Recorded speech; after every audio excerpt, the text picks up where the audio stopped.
This is Alias Khryst, and you're watching Gen TV. Keep it locked, man. Dynasty slash the government. You already know what it is. Right. Now, what's goody with you, DV? It's been a little minute since the people seen you. First and foremost, for those youngins out there, let them know where you first started out at.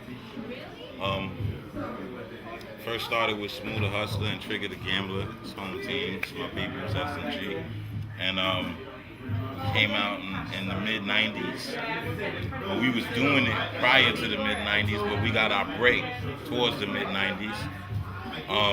Been on a ton of records, worked with everybody, performed with everybody from Biggie to Jay-Z to Foxy on down.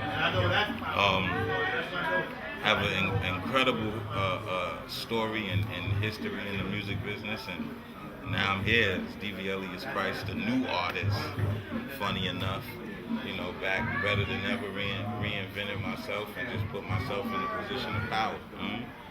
Now, in between that time, you supposed to come out on Def Jam, and then y'all was rocking with Ice-T for a minute. Good questions. You was rocking with Ice-T for a minute. Like, what happened with those situations? Def Jam primarily got messed up based on the subsidiary that we were signed to, No Doubt, which was owned by Dante Ross. It was a lot of back and forth bullshit between, I can say that, right? Of course. Back and forth bullshit between the other company that I was dealing with, Next Level, who I wound up getting a release from due to publishing issues in certain situations at the time. So I broke from that. So I guess once I broke from Next Level, I really didn't have the support from Next Level as I would have wanted to, still being signed with them. So it was pretty much me and my mom's at the time when she was managing me, having to battle with the label now. And Dante Ross had his views, we had ours, and he just made very poor decisions as a subsidiary owner, to an independent company coming through Def Jam. And they shelved my shit, and it never came out, but they wound up breaching their contracts due to some legalities that were stipulated. And Leo being the stand-up individual that he is, and in my eyes, based on my dealings with him, I was able to walk with my masters, no hard feelings, sent my mom some flowers, and it was like, all right, at that point, I'm sheep amongst the wolves in the music industry, and from there on, I pretty much had to make my way, you know what I'm saying? There's a lot of other deep, intricate stories that would just get too lengthy and long, but that's pretty much the basis of it, All right, so now, how did you feel during that progress? I mean, did you feel like quitting, or was... Of course, I was 18. Who the fuck wouldn't want to quit? Going through that, it's embarrassing. The hood was rocking with us. They was expecting Alias Khryst to come out from the success of Smooth the Hustler, and then the arrival of Trigger the Gambler. People were anticipating to hear the rap singing dude come out with something. And then started getting the comparisons of the Nate Dogs and so on and so forth, who actually started coming out after me. So, yeah, I was hurt. I ain't want to fuck with the music no more, but when it's in you, you get drawn back to it. So eventually that became a phase, and I just went right back to the music.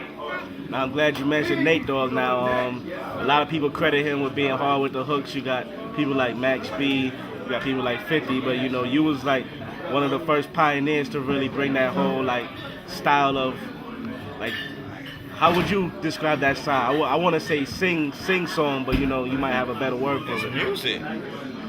Melody is king. It's just music. You hear melody, instead of me going against it, I go with it, and that's the la-di-da. That's the part that everybody waits for when the beat drop. And it's like, oh shit, okay, we fly high, ballin', it's that's the end-all be-all of the record, the chorus. So I think it just happened organically. That became my niche. Everybody has a niche.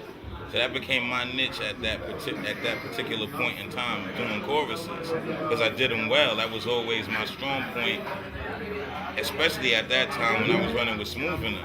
They were just rappers, and I was nice with rapping, but they were the rappers. And what I brought to the table was being able to make the hardest rap record cross over. I.e. like Who can't go for that? Yeah. Did you write that hook or? Yeah.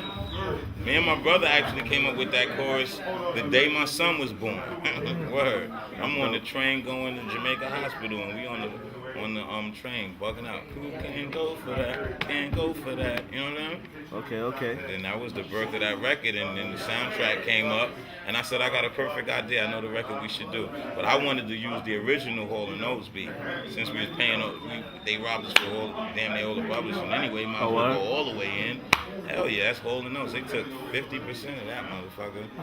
And we split it 50. We got robbed on that record. I mean, to me, we split 50% amongst 3 people. That's 16.66%. Some shit like that. You do the math. I got a big chunk from the front end of that record though. Shout out to Mama Christ, because she went up in Polygram and sat there and told me, y'all gonna give me some fucking money for my son that we ain't rocking.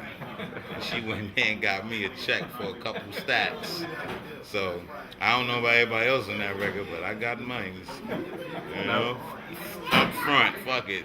I'm getting 16.66% will give me all of that right now. And then everything else, if I get $1 in the mail for fucking royalty, it doesn't matter. That's dope. Now fast forward a couple of years later, let the people know what you got going on right now. Currently out right now is the mixtape. It's entitled Counteraction Volume 1, hosted by DJ Who Kid. And got 50 intro in the tape. Shout out to 50, OG Unique Looking. And I got Billy Dance. Shout out to M.O.P. Got Uncle Murder and Mano. Shout out to them. And it's pretty much the concept of the mixtape is just me kind of exploiting some of my talent on the basis of the rapping and the singing, and showing that, you know, I can take somebody's record and possibly make it better or make it in the caliber of something commercial enough to have that commercial appeal. And also to show skill level. And I feel I accomplished that on that mixtape, and I got more to come. I'm not a mixtape artist, though. That's really not. Now that's crazy that you said you got Billy on there, because back in the days they used to say that we had beef. There was beef between y'all kids. It was a little bit. I mean, it wasn't no beef that it was gonna pop off, like not like that. Because they know what we do, we knew what they do, so we just kind of like kept it basic and neutral. And I guess, I mean, they were signed to G Unit at the time, I guess still is. And we had a spot in Mirror Image, and they were working in the same vicinity. And we were getting up back and forth seeing each other because they were working on their album. And one day DR Period came in the studio where we was at, because he had a studio in the same building, and was like, yo, we need you to do some singing, some background shit on the back of this record for M.O.P. My heart kind of jumped in my stomach, not on no scared shit, but like damn, this is historical. I would figure this to happen for Smooth faster than it would happen for Christ. You feel me? So I went there and did what I had to do. It was always love with me with them anyway. You know what I'm saying? I went there, did my thing, cracked a couple jokes. They made me drink, because I ain't no big drinker. Everybody know that. I was in there fucked up, and we went in there and did what we had to do. And I kept seeing Billy. And I was like, yo, we need to do a record. And I brought him in the studio, and I played him a couple beats. And of course, I went for the hardest shit. He was like, nah, we need to do a record this is a long time coming. We need to do a record that's going to come on radio, and come in the club and do something. I looked at him like, really? You know, like he kind of came into my world a little bit, I think, on the record, because it sounds kind of commercial compared to the records that he's been on in the past. So that's pretty much, you know, a little short story of how that record happened. But it's a historical record, man. For two Browns villains to get on the record with the amount of respect that we all have in our hood and in the music business, to come together and make an incredible record like that. So that's what's up. Shout out to Billy Dance, Lil Fame, Blaze, Fox, the whole M.O.P. First Family staff. You already know. Getting it in.